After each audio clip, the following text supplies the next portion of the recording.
Okay. Do I have to hit got it? No. Yes. Yes? Maybe. Do you? Maybe. You have to hit where it says got it? Yeah, otherwise it won't leave the screen. All right, just a minute. Okay. Welcome, welcome, welcome.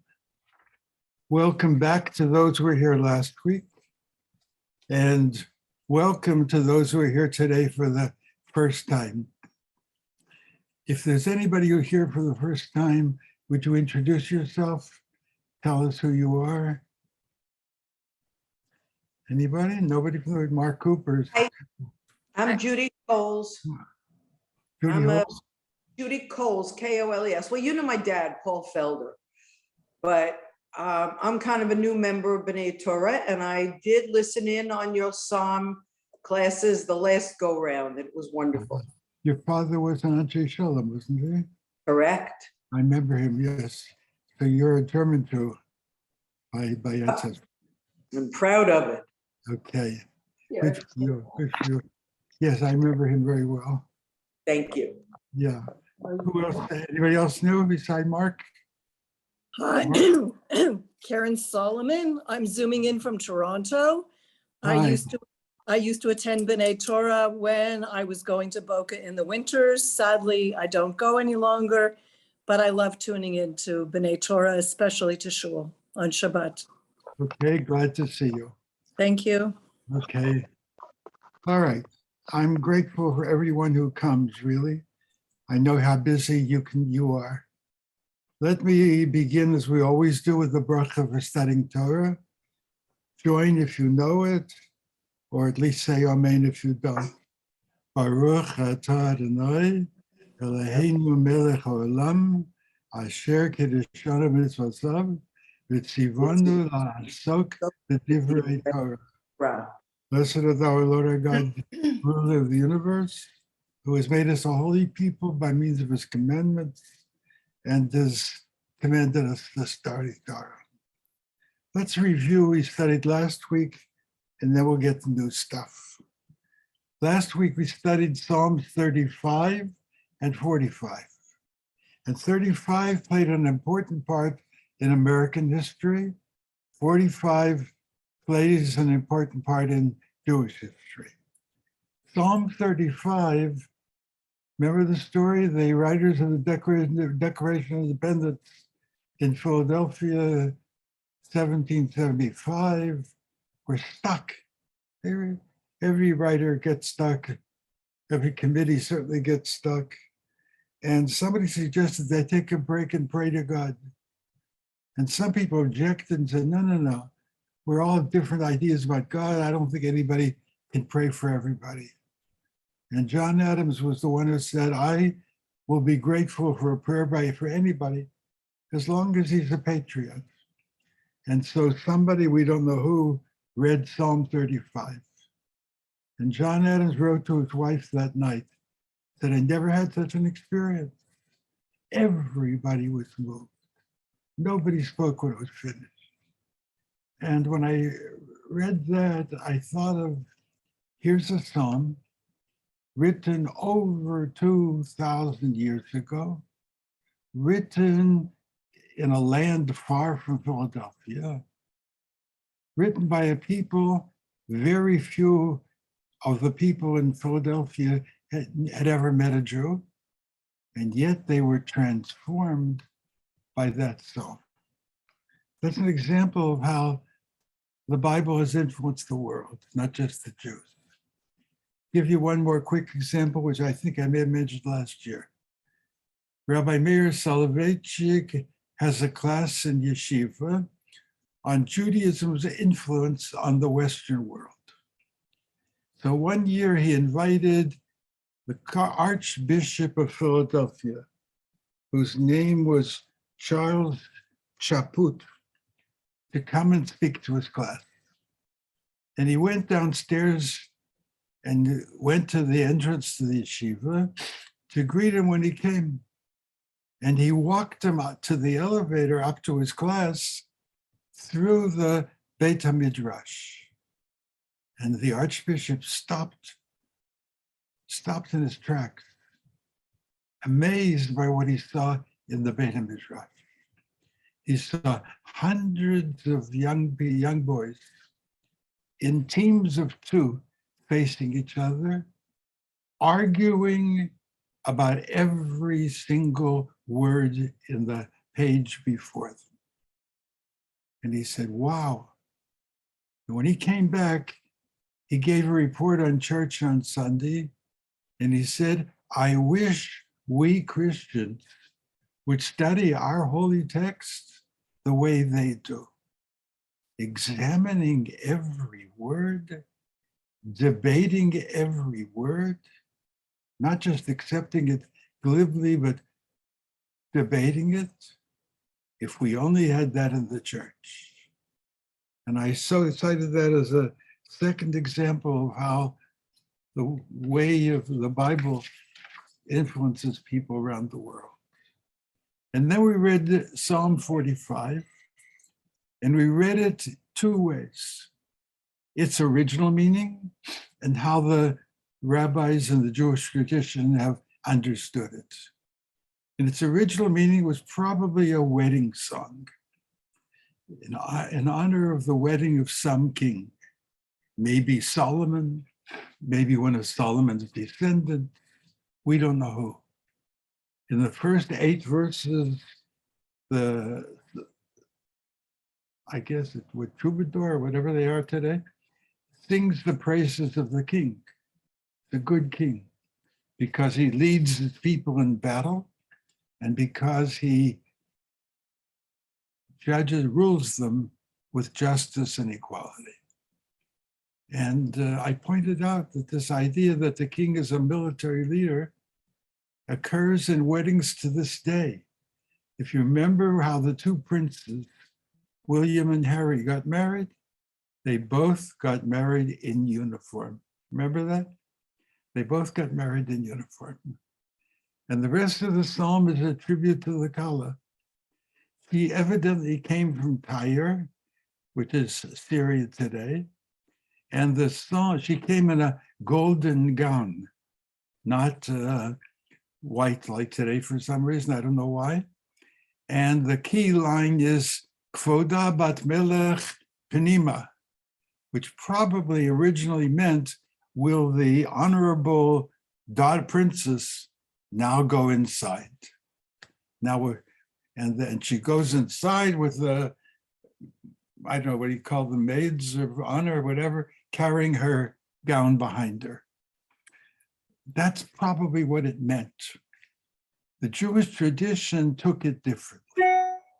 The Jewish tradition says we're all a kingdom of priests. We're a holy nation. If we're a kingdom of priests, then all our daughters are princesses. And the honor of a princess should be kept inside. And that's the origin. That verse is the origin of a very important Jewish doctrine, the doctrine of modesty. Ever since, Jews, not only women, but men too, have kept this tradition that you're supposed to be modest. You don't show off that which is sacred. Okay, now we come to Psalm 95. I made a dumb joke before. You were looking for it. You'll find it in between 94 and 96. But I'm going to ask a harder question now. Where is Psalm 95 in the prayer book? Anybody? That's not a hard question. Come on. Where is Psalm 95 found in the prayer book? Mark. Somebody. Oh, I'm sure you know. I was muted, Jack. Kabbalat Shabbat. Thank you. Mark is right. The Kabbalat Shabbat service, the Friday night service, begins with Psalm 95. And it's followed by Psalm 96, 97, 98, 99, and 29. 6 Psalms, probably representing the 6 days of the week. And then you have L'Chadodi, Mizmor Shel Yom HaShabbat, Psalms 92 and 93. What's strange, what's missing in Psalm 95, 6, 7, 8, 9, and 29? Zelda put it up and we'll see what's missing. Anybody? First, Zelda's going to put it up. Zena. I always say Zelda. Okay, you see it? Scroll down slowly so everybody has time to read it.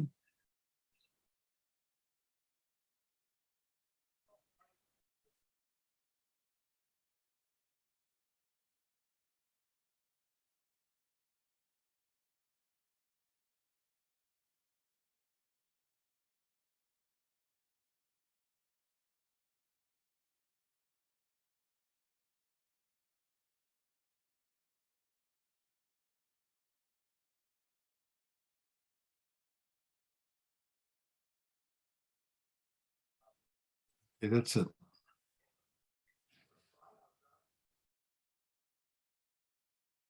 Who can tell me, and this is the hard question, what's missing in that psalm?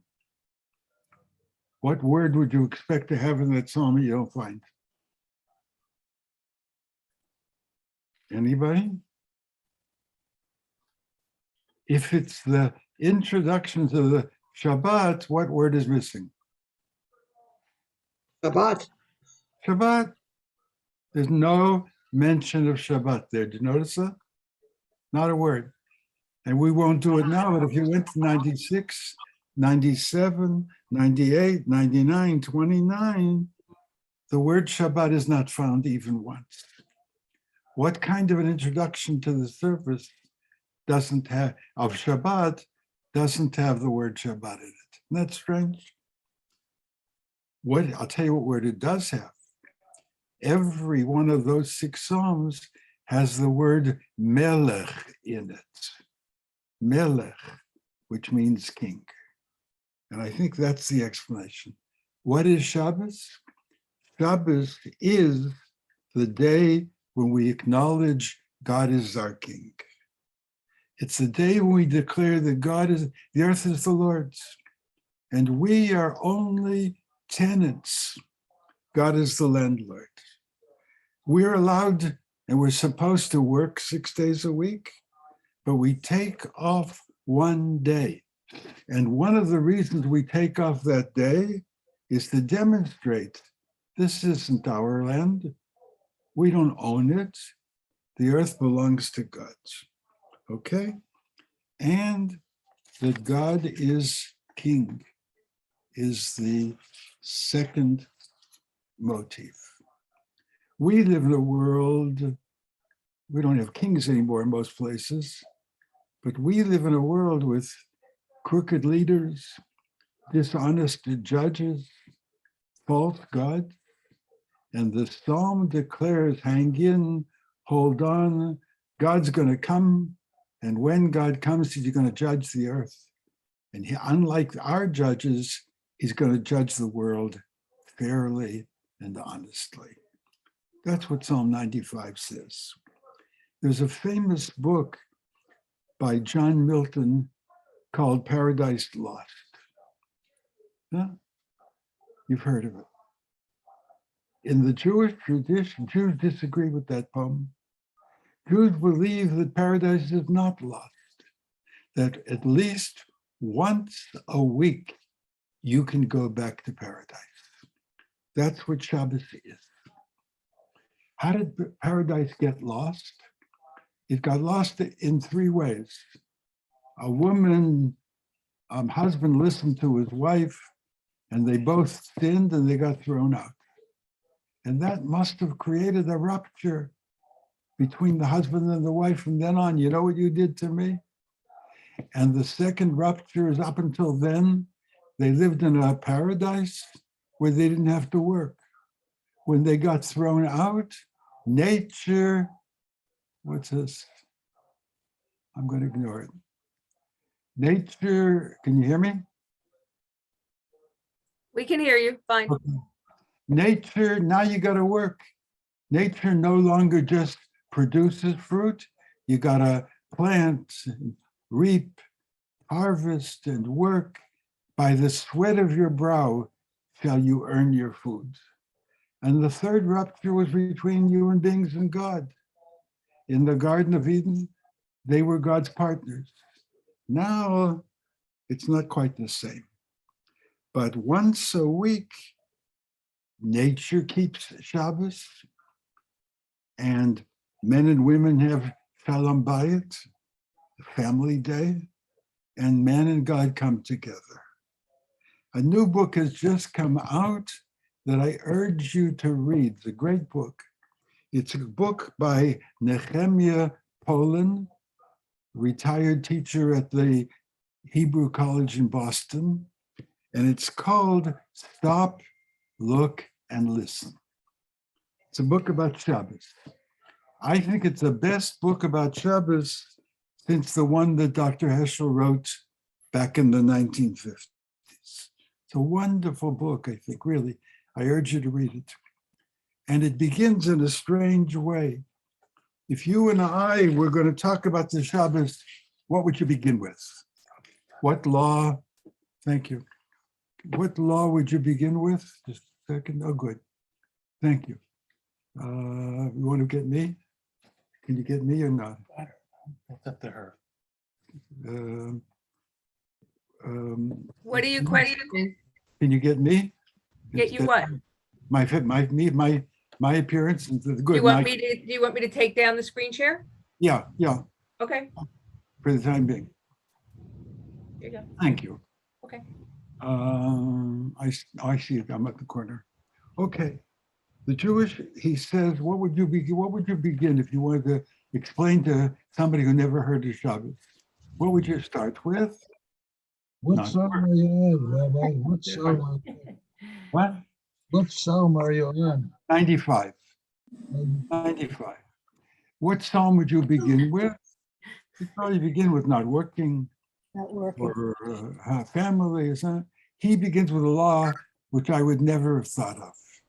The law that on the Shabbos, you're not supposed to travel. You're not supposed to go more than 2,000 cubits. I don't know if you never remember what a cubit is. I think it's this big. Cubit from the town boundary. Unless you have an Eruv, and then you can go further. Why does it begin with that? I thought that the law about driving on Shabbos was settled years ago. Rabbinical Assembly published a tshuva saying that you could drive to shul on Shabbos. And by the time they published that tshuva, it was too late. Everybody knew that you could drive to work on Shabbos, and you could drive to shopping on Shabbos. But he writes a book that begins, why are we supposed to not travel? And he gives the answer from three people that we would never think of. He begins by studying the writings of three people. The first is Jane Jacobs. I'm pretty sure she was not Jewish, I don't know. She wrote a book called The Death of the American Neighborhood. The Death of the Neighborhood. And she says, once there was a time when everybody knew everybody, and everybody lived in the same neighborhood. And then came the highway right through the middle of the neighborhood. And it tore down all those houses in order to build a highway. And that was the death of the American neighborhood.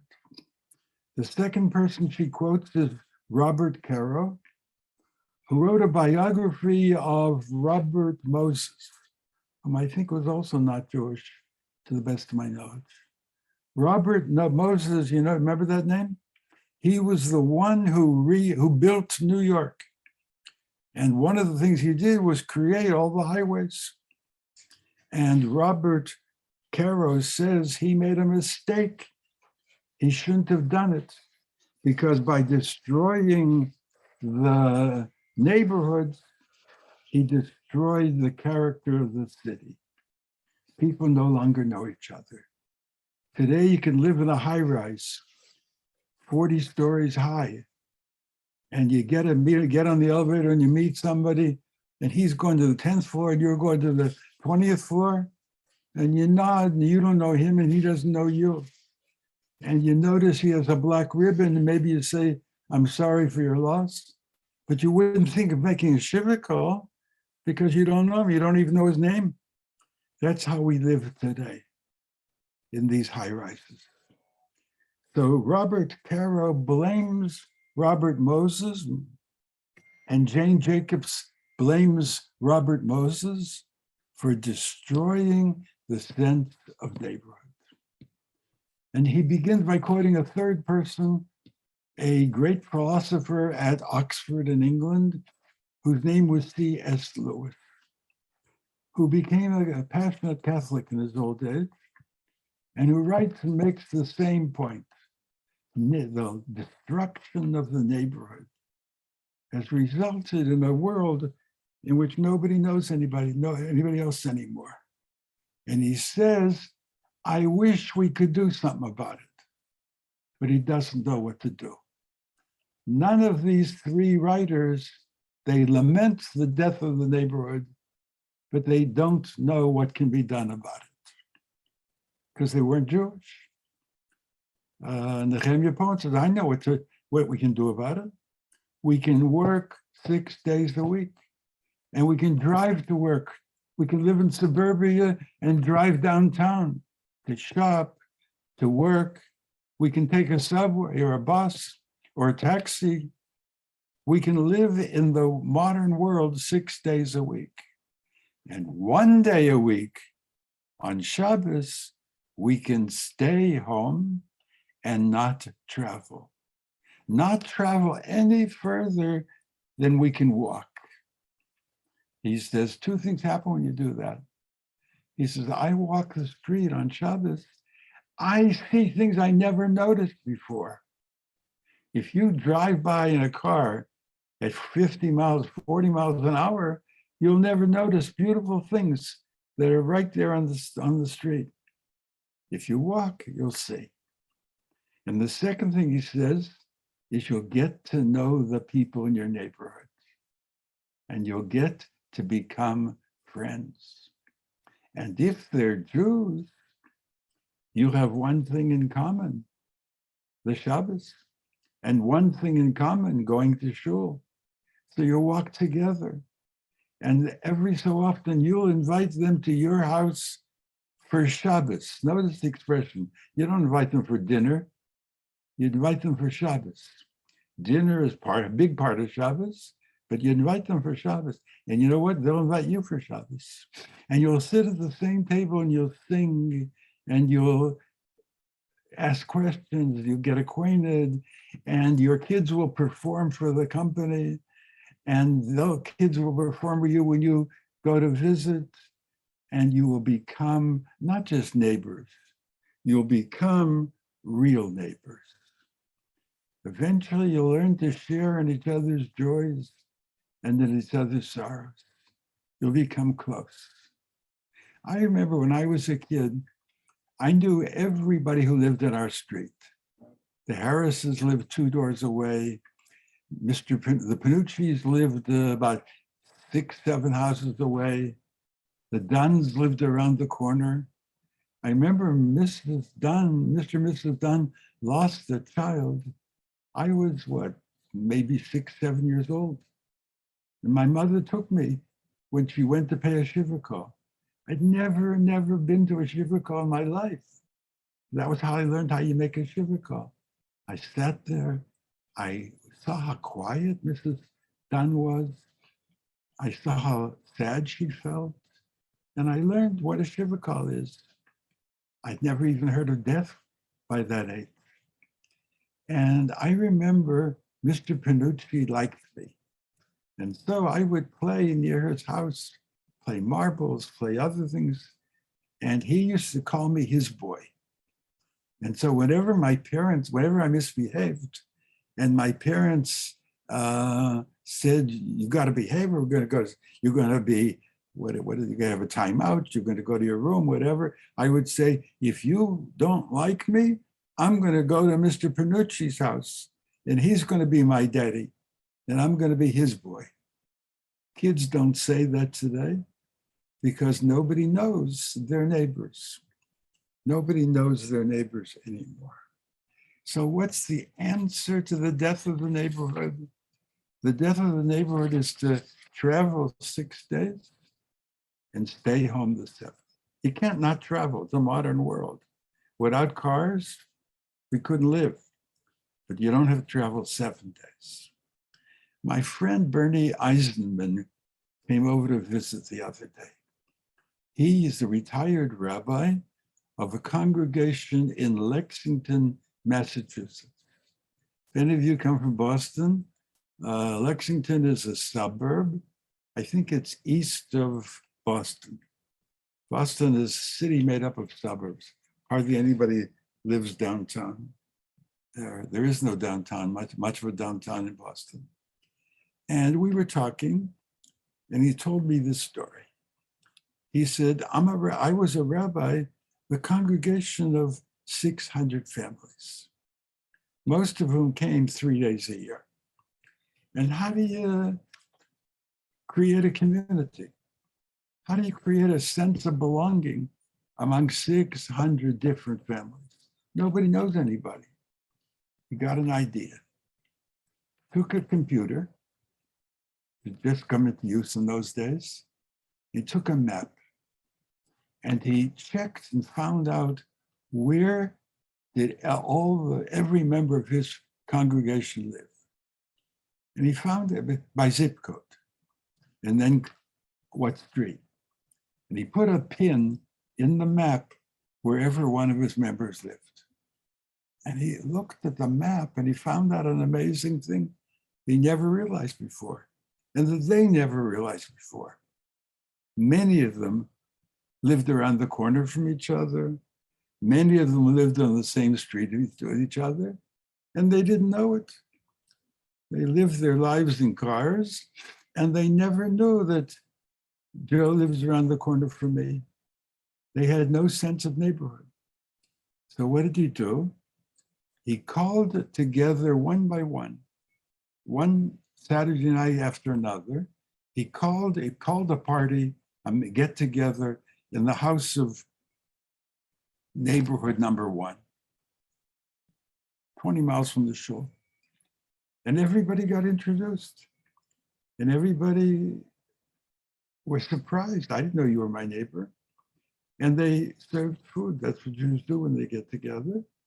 And they made Havdalah, and they agreed once a month they were going to take turns getting together at each other's house. And they became not a chavara exactly, but he called them a shchuna, a little neighborhood. He created 25 neighborhoods that meet once a month. And as a result, if I have a bar mitzvah and I belong to the same shchuna with you, I'm going to invite you, and vice versa. They became 25 little communities within the big community, which was the shul. Everybody gets together 3 days a year. And that keeps the shul going. If that wasn't for that, you wouldn't have a shul. 25 people couldn't maintain a shul. But every little unit got together at least once a month. And by doing that, he created a sense of small community within big community. So the reason all this is background to Shabbos and to Psalm 95. The first point I want to make is that in order to have a Shabbos, you got to have a community. Nobody can keep Shabbos by themselves, just as nobody can really have a Seder by himself. You can't. What the last 2 years have taught us is how lonely life is when you can't hug your grandchild. How lonely life is when you go to a funeral by Zoom or you pay a shiva call by live stream. It ain't the same. You can't hug anybody at a funeral by Zoom. And you can't, today kids are having bar mitzvahs in the backyards. They're having weddings in the backyards. Used to be a wedding, you invited your business associates, and your friends and your relatives. Now you have it in the backyard, and you're lucky if you have 10 people. It's a new world. Somebody asked before the mic went on, is this ever going to become normal again? I hope so. But one of the things that will feel the best is when we can see each other face to face without masks. And when we can get to know each other. And when we can hug our grandchildren. Okay, the second lesson Poland teaches in his book is Shabbos does not begin Friday night. The wonderful Jewish expression. You got to make Shabbos, which means you got to start the latest by Friday afternoon, probably earlier. You don't just slam on the brakes, get out of your car, oops, it's Shabbos. It doesn't work that way.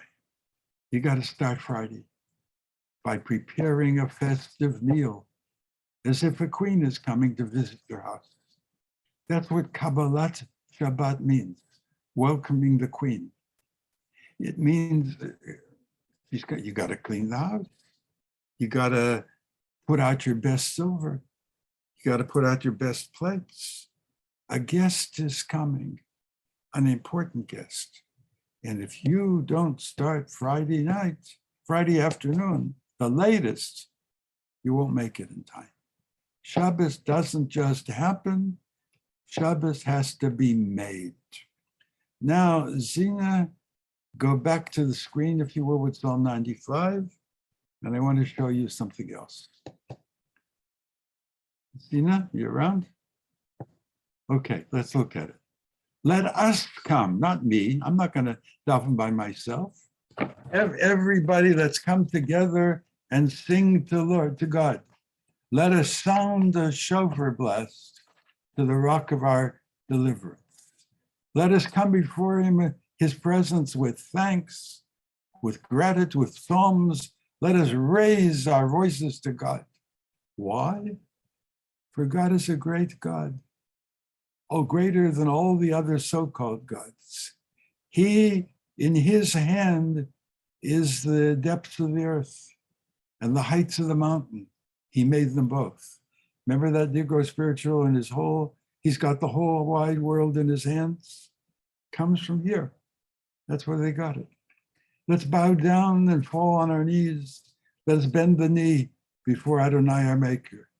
We only do that in Yom Kippur now. There was a time when people bowed. Our neighbors still do. For this, because the sea is God's. Rabbi Spitz, who did the translation, has a thing about you're not allowed to call God he today because it insults women.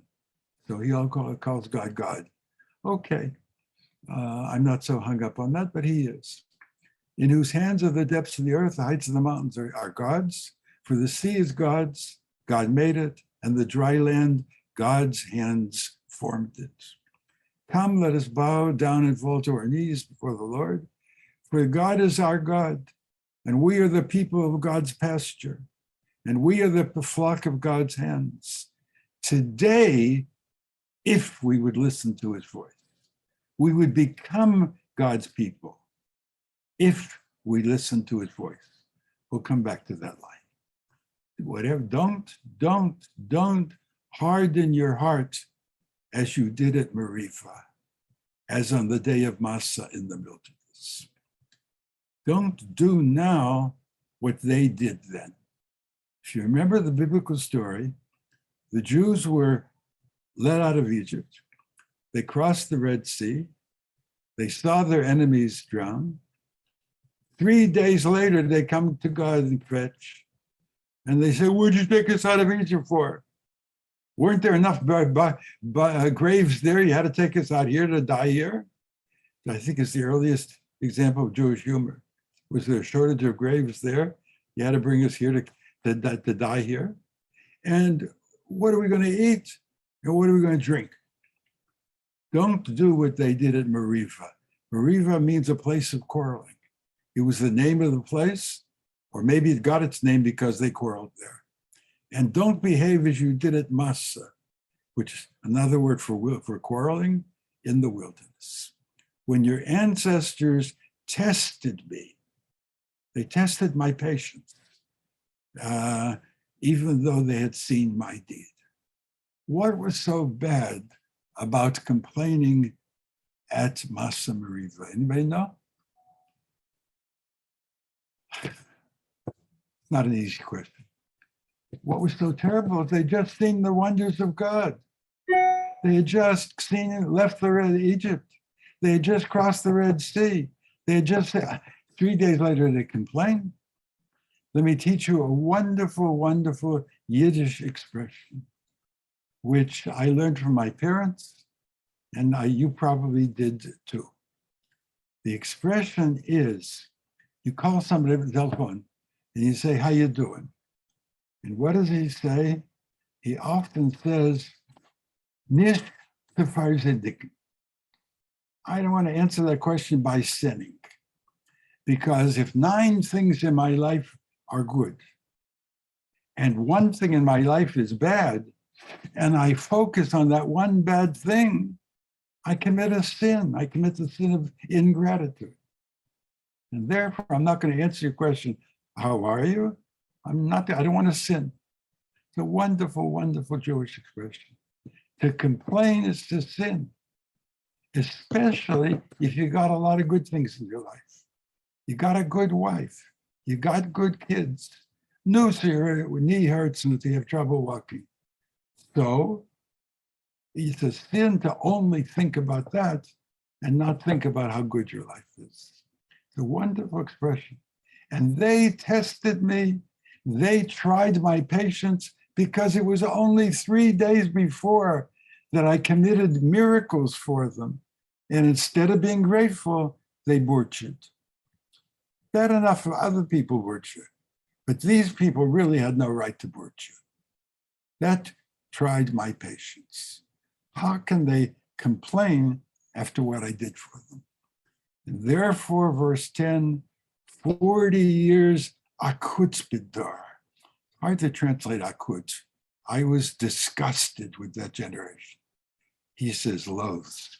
A very strong word. I can't think of an English equivalent. I think I was disgusted with that generation. And I said, this is a people, Toei Levav, whose heart goes in the wrong direction. They don't recognize my way. They don't appreciate what I do for them. And therefore, I have taken an oath, says God. By the way, he doesn't take it here. He takes it later on when the spies come back and bring a bad report about the land of Israel and the people panic. But somehow the psalmist has combined them. I made up my mind. They will never come to menuchati, which Rabbi Spitz translates as my resting place. Menuchati is the key word of the whole song. Originally, it probably meant the land of Israel. But the rabbis of the Talmud, and particularly the mystics of Stafford, translate Menuchati not as the land of Israel, but as the Sabbath. They're not going to have a Shabbos. People who butcher, people who complain, people who are never satisfied with what they have are never going to experience a Shabbos. You can't have Shabbos unless you walk in, close the door behind you, and forget the rest of the aggravation of the week that's over. Close the door behind you and stop worrying about all the things you're going to have to do as soon as Shabbos is over. Close the door behind you, or you'll never have rest. I know people who sit there on Shabbos with their watch like this, waiting to get back to work, or brooding about all the things they left undone. Such a person can't enjoy Shabbos. What you got to do on Shabbos is feel, oh, look what God did. God looked at the world that he made and he said it was very good. He didn't say it was perfect. He didn't say it was perfect. He looked at the world he had made and he said it was very good. And then Shabbat, God kept the first Shabbos. God set an example for us. He rested. He didn't rest because his work was so hard. God didn't create the world with the sweat of his brow, but he rested meant he forgot about everything that still was waiting for him to be done when Shabbos was over. There's a wonderful story, did I ever tell you, about Herman Wouk? Herman Wouk was a playwright. Herman Wouk was a novelist. And Herman Wouk was an observant Jew. And whenever, he says, if you've ever seen, they hired him to work on turning one of his novels into a Broadway play. I think it was The Caine Mutiny. And they worked like dogs. Every sentence had to be rethought, debated, recast. How do you turn a novel into a play? And they worked night and day. Friday afternoon, he said, goodbye, fellas. I'm taking off. I'm going home for Shabbos. I'll be back Saturday night and we'll start then. They looked at him like a traitor. How can you leave? This is the success of the play is hanging in the balance and you're walking out? What do you mean you're walking out? How dare you walk out in the middle of this rehearsal? He said, I'm walking out. And sure enough, when he came back, the play was in crisis like it was when he left. It's the nature of plays to always be in crisis until opening night. But he taught those people a lesson. The world goes on without you. Gordon Tucker taught me that lesson. Gordon Tucker was a professor at the seminary. And his father died, and he had to sit ship for a week. So he called the office. He said, do me a favor. I'm sitting ship. Don't call me. I don't want to know what's going on in the office. Leave me alone as laughter chipper. And they did. Nobody from the office called him for 7 days. As soon as Shiva was over, as soon as he walked around the house, ran for the phone and called the office. And he said, hello, what happened during the week that I was away? They said, nothing much. And he didn't know how to feel.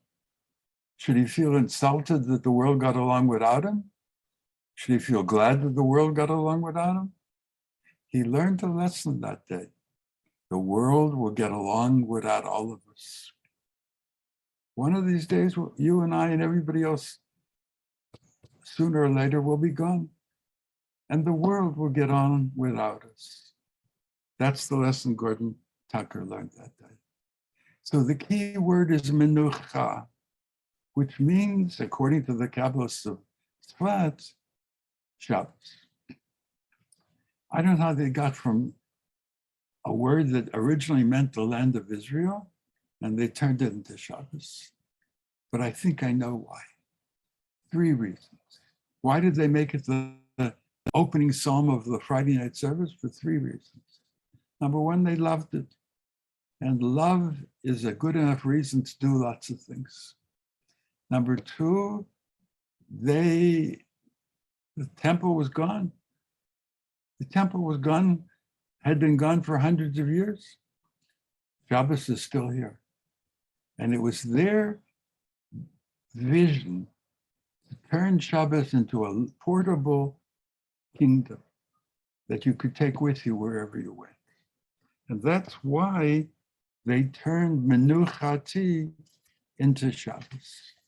And let me tell you, if there's anybody who doesn't know it, that real Menucha only comes if you really rest on Shabbos. So the word has 2 meanings. Originally, the land of Israel. For many, many, many Jewish generations, it's come to mean the Shabbos. Words live and words change. My teacher, Dr. Spiegel, used to say, the original meaning of a word died on the lips of the speaker. The listener already hears midrash. You say something and I say, what did he mean by that? He said, good morning. Does that mean he likes me? Does that mean he's hiding something? Who knows?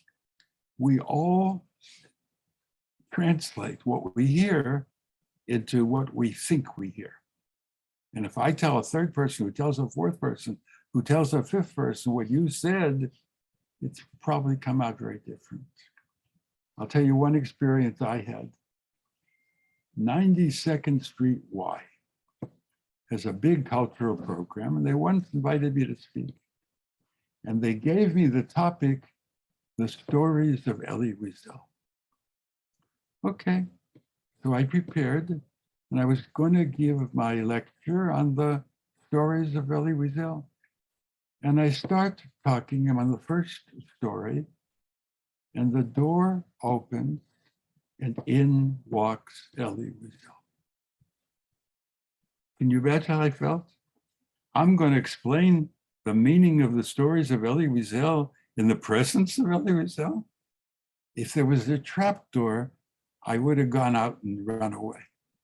He said, no, it's okay. Go ahead. I just came to listen. I said, please, you give the talk. No, you give the talk. I mustered up all my courage and I began the talk over again. I just started. And I explained what this story means. He tells the story of how the night they left Sighet, each one of them buried their most precious possession in the ground for safekeeping. One of these days we come back, we'll dig it up. He was a kid, he buried his toys. The Rebbe buried his Sefer Torah. He buried his bar mitzvah watch. He was a teenager. He buried the watch he got for bar mitzvah. And he didn't know. They were no sooner on the train, at the train station, about to be stuffed into the trains to go to the concentration camps. The neighbors came in and dug everything up. He says, years later, he came back to Sighet. Should I, shouldn't I, should I? He dug it up. He didn't expect it to be there, but he dug up his watch. And it was there, rusty, dirty, but it was there. It was the only thing he had left from the world in which he had once lived. Picked it up, tried to clean it off. Said, you know what, I'm going to take you, I'm so glad to see you watch. I'm going to take you with me when I leave Sighet. I'm going to take you with me to Paris. I'm going to take you to the best watchmaker I can find. Doesn't matter what he charges. I'm going to get him to clean and fix this watch. And he started to put it in his pocket, according to the story. And he said, no, I'm not going to do it. I'm not going to do it. Put it back in the ground, covered it up again. And afterwards he asked himself, why did I do that? And he doesn't say, that's the story. And I said, my guess is he left it as a present to the non-Jews of Sighet. One of these days, some kid will be playing ball and ball will go over the fence and land at his parents' house. And the kid will come looking for it. Or the kid will be playing something else and he'll dig up that watch. And he'll go home and he'll ask his parents, whose watch is this? How did it get here? And when the kid asks his father, father's going to have to tell him. Once there were Jews in Sighet, now there aren't. And that's why this is why they buried this watch. And the kid needs to know that story. That was my guess as to why he reburied the watch. I look over, and Elie Wiesel takes out a piece of paper from his pocket, takes out a pen, and starts writing notes. I walk him home after the lecture and I say, you wrote the story. You had to listen to me to find out what it means. He said, you know what? The minute you write a story and mail it into the publisher, it's no longer yours. It doesn't belong to you. It belongs to the reader. And what you saw in that story is something I never thought of maybe, or maybe I did and forgot it. Whatever it is, it's your story, not mine. And so I took notes on it. And that's what I think it means when the rabbis of Tzfat took the word menuchati, which means the land of Israel, the land of God's resting place, where the people will rest, and turned it into Shabbos.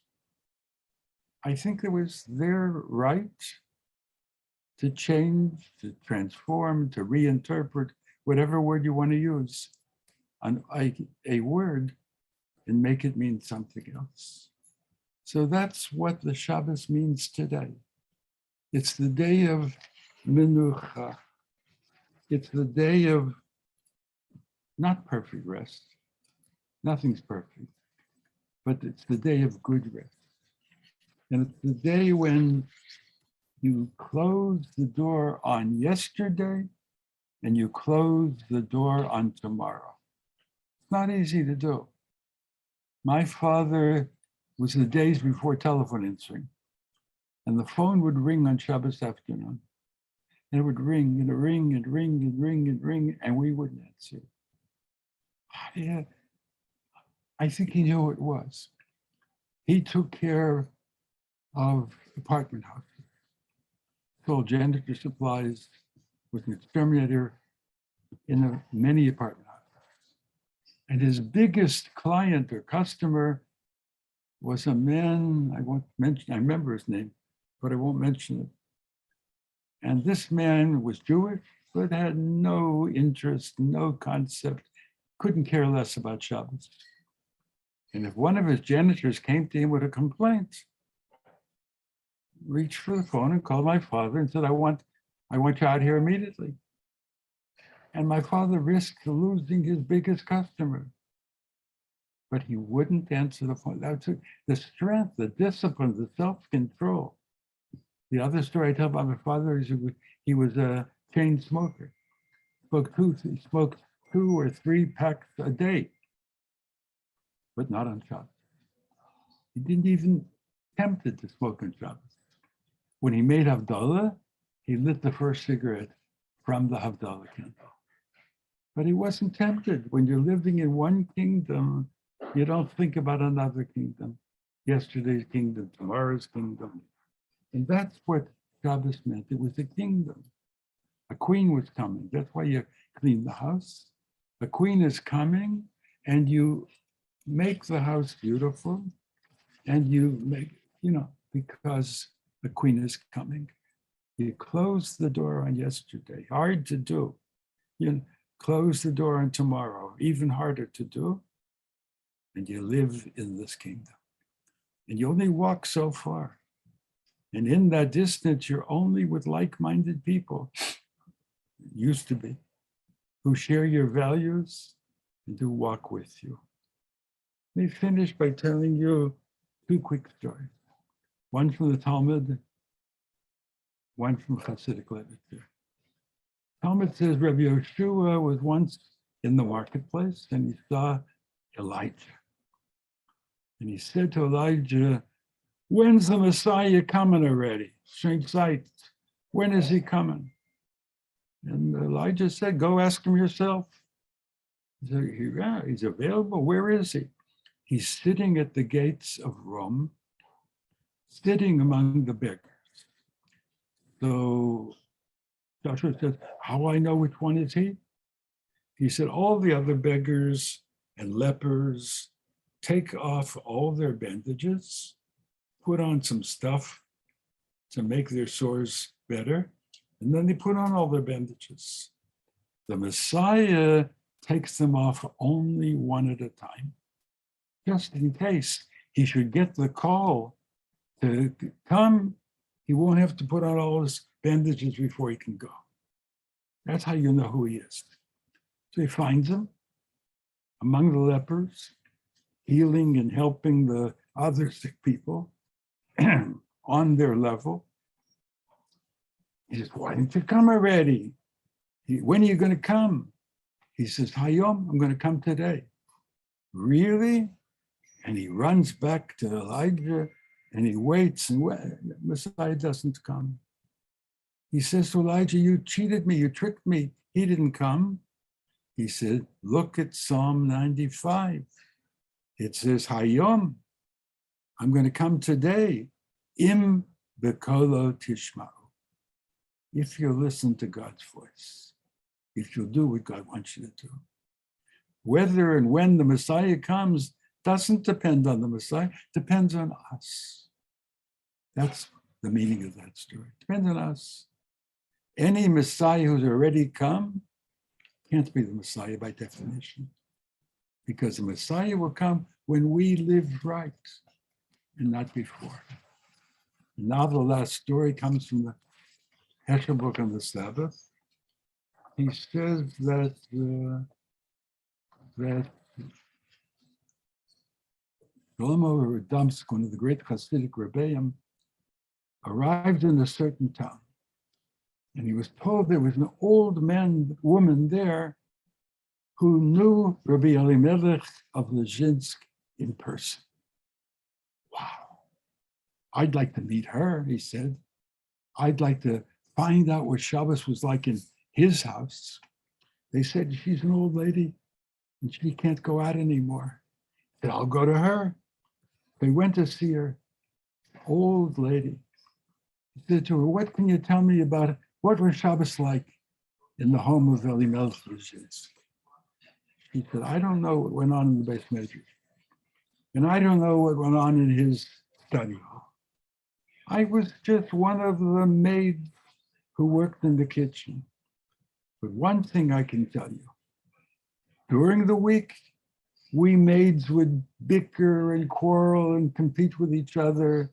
You got a better assignment than I did. I got a better assignment than you did. You're wearing a nicer outfit than I am. During the week, we all quarreled. Friday, when the Shabbos was almost about to arrive, the spirit in our kitchen was like Erev Yom Kippur. Everyone in the room was moved to ask forgiveness of every other person. We were seized with a feeling of affection for each other and a feeling of inner peace, to which I can only say halavai. Would that spirit of menucha would live in our houses. It's not enough to eat a good meal on Shabbos. It's not enough to dress up on Shabbos. It's not enough to go to shul. Shabbos should be a day of menucha, a day of entry into a kingdom, and a day when we treat each other as if it were Erev Yom Kippur. Halavai. Okay, it came out better than I thought it would. And if there's any questions or any comments, I was sure it was going to be terrible. Yeah?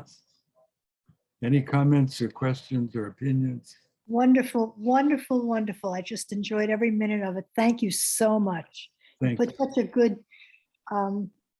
spin on Shabbat. Thank you very much. And I want you to know I took notes. Did you really? You didn't? I did. I'm Mr. President. Rabbi, I want to tell you that just listening to you gives me so much peace that it's not only in Shabbat, that I just feel peace all over from top to bottom. Thank you very much. Harold, how are you? Preview coming attractions. God willing, I hope next week to teach Psalm 100 and Psalm 130. I don't, I have trouble with my teeth. There's certain vowels I can't pronounce right now, but I hope to have my tooth back by then.